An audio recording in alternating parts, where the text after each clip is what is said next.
Thanks for staying with us. Money, money, money, money, money. So they tell us never trust the loyalty of a poor person. That has been a reference point from time immemorial. It is often said that you cannot truly call someone your friend or your own until they start to make the cheddar, make some money. Many times we hear that attitude and character are products of one's financial status. Today on the program, we want to critically discuss and examine the facts behind these lines. How true are they? What is the connection between a person's financial status and their personality? Call us, send us messages about your own experiences with people who have experienced a change of fortune. Is it that people don't change when they start to make money? Or is it that the weight of expectation that we have don't tend to be patient with them anymore? Anyway, all this we're going to discuss this morning. You can call us on the numbers on your screen. We would love to hear your thoughts. 020-1635, 2013-090-241, 63440. You can also send us messages on X, and also YouTube will be happy to share your thoughts. So, money makes the world go round, and also lets you know the true intentions of people. I know a couple where I think the wife was saying that she doesn't want her husband to have money because she just felt that if he has money, and she's enjoying this nice, humble, quiet guy that is always home. He's there, he talks to her. So she makes money, he makes just enough, and they're okay. She wanted that average lifestyle because she just felt that that's the only way she can secure the faithfulness of her husband. And then she started attending all these conferences, all these events where her mind was changing, and she's like, I got to do more. So she was then making more money, and the husband was not moving forward. And she started thinking to herself, I don't want this guy to know what I know, because if he knows what I know, the kind of money maybe, because that's when I start worrying about other things, that the real animal inside him will come out. Do you agree with that, or do you think that money just amplifies already what's there? Who wants to go first? Abigail? Okay, so let me start from this angle. I don't think money is the only thing that makes people change. It's just that because of expectations and because of some people retrogress so much that they don't want to see beyond realities most times. For instance, we are together, we are both sipping gari in the house, and then maybe I'm like the breadwinner in my family. I have too many things to do with money, and then tomorrow I start making money and you're still there, you're not going up with me. We get to a certain point when, because of the things I am doing or because of the experiences I have less time to even sit down and talk to you again for 10 hours. You now start believing that you don't make money now. You don't begin to forget people way too often at dayhood. Forgetting that sometimes maybe the job this person has to do 9 to 5, by the time the person is back, the person is very tired. And if the person has to go to work the next day, the person still has to find a way to prepare for the next day. Sometimes it's not just money. I believe that people don't just change because of money. I believe that most friendships, when it's been solidly built, not on money, even when the money comes, you just see yourself growing together without expectations. Of course, I have friends who maybe we don't talk all the time. They know that we don't talk all the time. There were times when we would sit down and talk like our lives depended on it. But now they know that, okay, it's not because she's here, or it's not because she's somewhere, that's why she's not talking to me. And they understand. Not many people understand this, actually. Let me learn my thought. Okay, so I don't think money changes people. I just believe that it amplifies who they are. It reveals who they truly are. And that's why people always say, there's this adage where they always say that never trust the humility of a poor man, right? Because most times he's that way or she's that way because of the circumstance or because of what they're trying to get out of somebody. But that's been said, like from what you said, it's obvious like the woman already knows who her husband, she already knows who her husband is, his character. Like, it has a certain character flaw that if money comes into play, it's going to amplify that character flaw that she believes that he has, right? And that's why she's scared that she doesn't want the husband to make much more than he's actually making. And then sometimes you find out that it's not even on the person that has now made the money.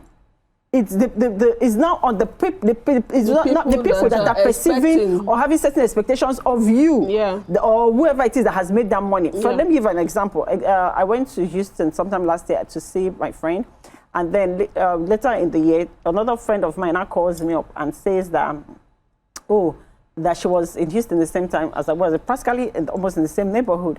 And I said, why didn't you reach out? Because, I'm a very lively and very friendly person. Why didn't you reach out? Let's do something. And she said, no, that she and another friend of ours were just saying that, I know, your level, where you are, where we are from school days is different. So we just did not even want to call you. Or they started putting the burden on me, right? And everything. And then I paused and I told her, like, you have a problem. You have a problem. Like, at what point did you start making such distinction and start feeding such thoughts that you're putting it on me? You knew I was around. All you needed to do was call me. So don't put it on me. You need. I thought I said you need to deal. I thought I said you have a problem. You need to deal with the problem and don't put it on me. Because so life is funny how people perceive other people. But does money change people? No, I believe it amplifies. And you also need to realize that when people make money, something is making them make that extra money. Either they're working more, they've now gone to a different sector, they're now maybe in a different social circle, different environment. So even if you're moving with that person, you also need to try to upscale.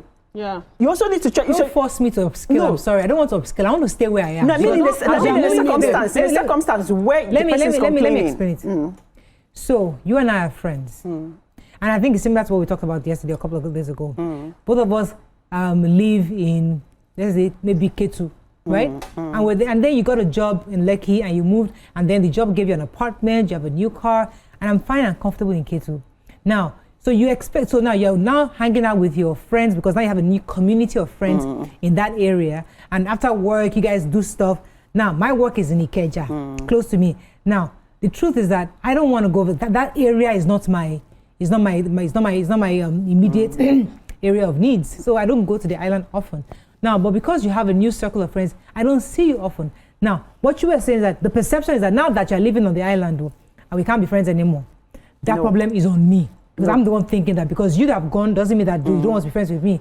But there's also that reality that me here in K2, I must accept that my friend is no longer here. Because we always make it look as if it's the friend's problem for growing. She's no longer there. The reality is that you cannot expect her to also continually be in that because she has to now have a new community of friends based on her work and the expression of her work. So is that conversation I want us to have is that why do we blame people for change when it's part of the reality of their lives? I don't know if it gets me, but let me come to Moyo. What are your thoughts on this? I just feel like money doesn't make someone good or bad. It just brings out your true inner self. It magnifies your true self. Your what is actually in your heart is actually what I feel. Like, I know that some people work hard for their money, and when they have that mindset of being poor at that point in time that they are poor, they are more quiet because they feel they don't have the confidence to mingle or say what they truly want to say. But at the end of the day, money reveals people.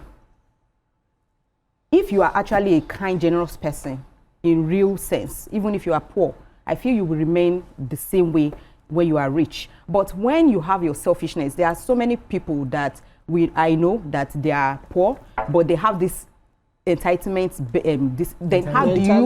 How do you expect those people when they become rich to be nice or to show themselves when they can't even show themselves properly or nicely when they are poor? So I just feel that money actually reveals the real you. So once upon a time, I had an uncle who was very poor, and when he became rich, he started using gold spoon. You can't use his gold spoon. You can't eat the food he's eating. You can't you can't sit where he's sitting. So I'm not like, okay, like I was amazed, like this is somebody that could not even afford the bar soap before. But grace found him. So a lot of people just take that grace as like, you won't get there.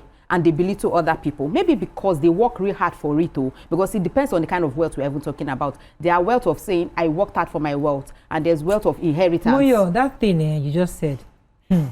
When I say you work hard, see, there's a phase, when I say you work hard. Old money, new money. No, not even that. You see, when I was going through a phase recently, and I was struggling to get some things. And I was telling myself, now I know why people who are up there. They don't hang out with us, people like us. They have stay their their circle. lane because that work, that hard work they used to get there. All of us were not there when they were struggling. All of us were not there to support them. I was trying to raise certain things, and I was like, I was struggling. I was trying to call every dog, and it was difficult. And I was telling myself, hey, Morayo, if you get this thing done, Morayo, if you get this thing done, the way I will remove myself from everybody, because I will seclude myself, including your view.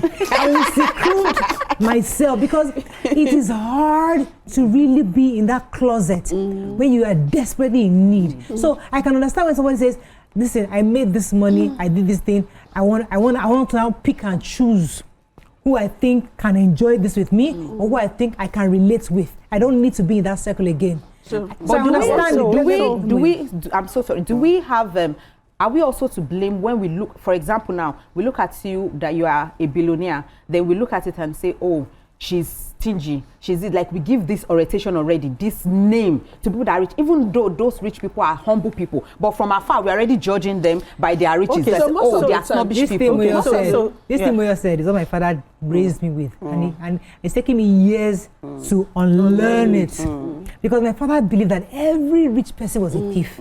Everybody who had money, oh Lenny, he must have stolen money. Which manufacturing organization does he have that he produced that has the kind of, my father will be trying to calculate and understand that this person is a thief.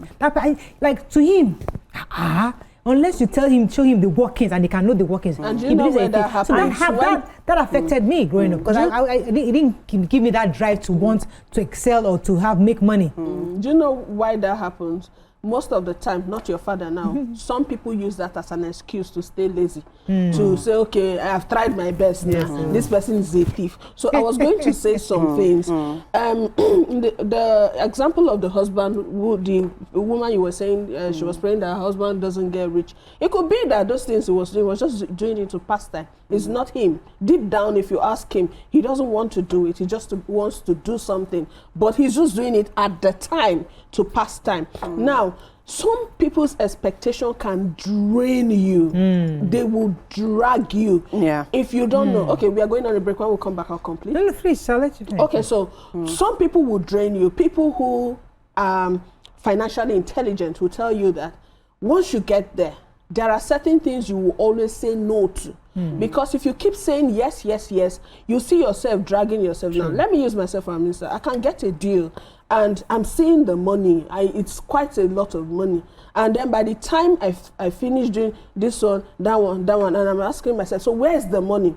And then I'm looking for the next set of money. So if you're not cautious, they will drag you down to that level. And once you're down, you people stay down. Nobody stays up. The reason why a lot of persons feel like, okay, you don't grow now, you don't leave me, is because you don't match me anymore. What can you do for me? Okay, I have this project I have to accomplish. What can you do to make us grow together? You don't have it. Our career paths are different. Okay. I'm in the media, you're a bricklayer. How do we work together? If I have a job... Okay. Let me go on a short break. When I come back, we continue this conversation. Stay with us, we'll be right back.